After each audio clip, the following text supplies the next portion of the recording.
ముందుగా ఒక mixing bowl తీసుకొని దాంట్లోకి ఒక 100 గ్రామ్స్ వరకు పెరుగు వేసుకోండి. నెక్స్ట్ దాంట్లోకి ఒక పావు టీ స్పూన్ పసుపు, 1 టీ స్పూన్ కారం, హాఫ్ టీ స్పూన్ ఉప్పు, 1 tea spoon jeera powder, 1 tea spoon dhania powder, 1 tea spoon garam masala, ఇలా అన్ని వేసుకొని మొత్తం మిక్స్ చేసుకోవాలి. ఇలా మొత్తం మిక్స్ చేసుకున్నాక నెక్స్ట్ దాంట్లోకి కట్ చేసి పెట్టుకున్న ఒక హాఫ్ క్యాప్సికమ్ ముక్కలు,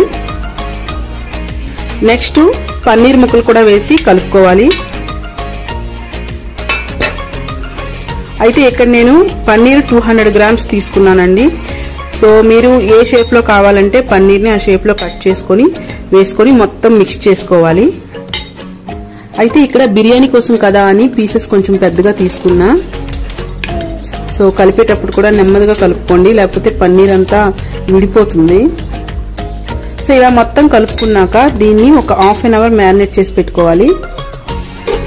నెక్స్ట్ మనం రైస్ ప్రిపేర్ చేసుకుందాం. దీనికోసం నేను 2 గ్లాస్ బాస్మతి రైస్ తీసుకొని క్లీన్ చేసి పెట్టుకున్నాను. ఈ గ్లాస్తో 2 గ్లాస్ రైస్ తీసుకున్నాను నేను. ఇప్పుడు మనం దీంట్లో 4 గ్లాస్ వాటర్ వేసి రైస్ ప్రిపేర్ చేసుకుందాం.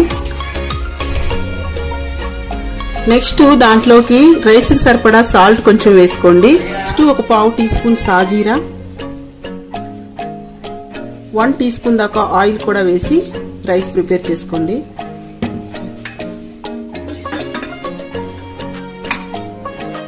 నెక్స్ట్ రైస్ రెడీ అయ్యేలోగా మనం మసాలా ప్రిపేర్ చేసుకుందాం. దీనికోసం స్టవ్ పైన ఒక వెసల్ పెట్టుకొని దాంట్లోకి ఒక 3 టేబుల్ స్పూన్ దాకా ఆయిల్ వేసుకోండి. ఆయిల్ వేసుకున్నాక దాంట్లోకి కట్ చేసుకున్న ఒక 3 నుంచి 4 పచ్చిమిరపకాయలు, ఒక 7 నుంచి 8 లవంగాలు, కొంచెం బిర్యానీ ఫ్లేవర్,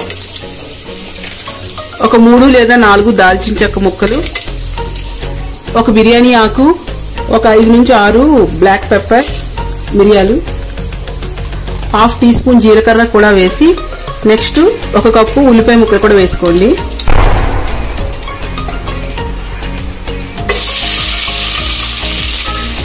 ఉల్లిపాయ ముక్కలు వేసుకున్నాక అవి బ్రౌన్ కలర్ వచ్చినంత వరకు మనం ఫ్రై చేసుకోవాలి.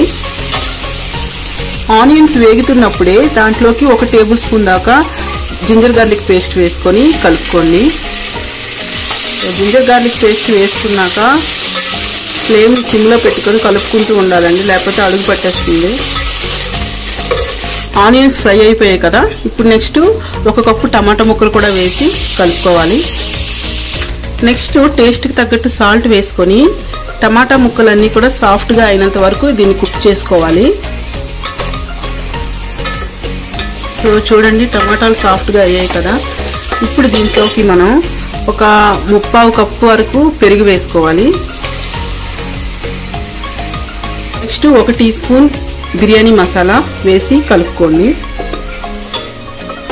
ఇప్పుడు దీన్ని మనం పెరుగులో ఉన్న వాటర్ అంతా బయటకు వచ్చి గ్రేవీలా ప్రిపేర్ అయినంత వరకు కుక్ చేసుకోవాలి.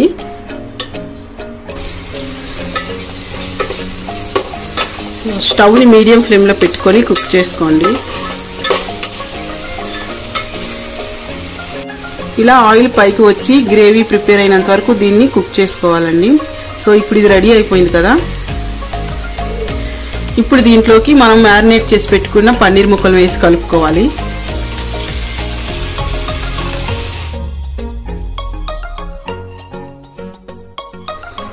ఇలా మొత్తం కలుపుకున్నాక ఇప్పుడు దీన్ని ఒక మీడియం ఫ్లేమ్లో 5 to 6 మినిట్స్ కుక్ చేసుకోవాలి.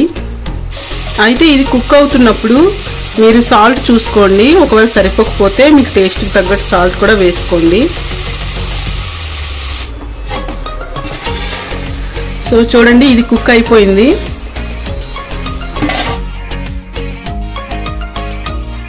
సో ఇప్పుడు స్టవ్ ఆఫ్ చేసుకుందాం.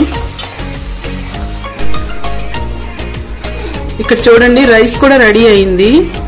అయితే మీరు ఇక్కడ రైస్ ప్రిపేర్ చేసుకునేటప్పుడు 90% అది కుక్ అవ్వాలండి, ఎందుకంటే మరీ మెత్తగా అయిపోతే మనం మళ్ళీ దమ్ పెడతాం కదా ఇప్పుడు, సో మళ్ళీ మెత్తగా అయిపోతుంది. సో అందుకని మీరు చూసుకోండి, వాటరు 90% ఉడికేటట్టు వేసుకోండి. నెక్స్ట్ స్టవ్ ఆన్ చేసుకొని సిమ్లో పెట్టుకోండి. ఫ్లేమ్ని లోలో పెట్టుకొని ఇప్పుడు పైన లేయర్లా రైస్ వేసుకోవాలి.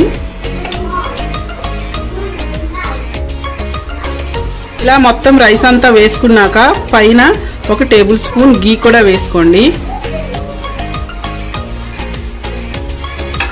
సో గీ కూడా వేసుకున్నాక దీనిపైన మూత పెట్టి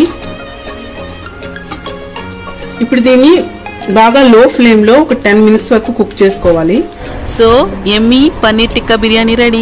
ఇంతేనండి, చాలా సింపుల్ మనం పన్నీర్ టిక్కా బిర్యానీ ప్రిపేర్ చేసుకోవడం. మీరు కూడా ట్రై చేసి ఎలా వచ్చిందనేది మీ ఒపీనియన్ని కామెంట్ సెక్షన్లో షేర్ చేసుకోండి.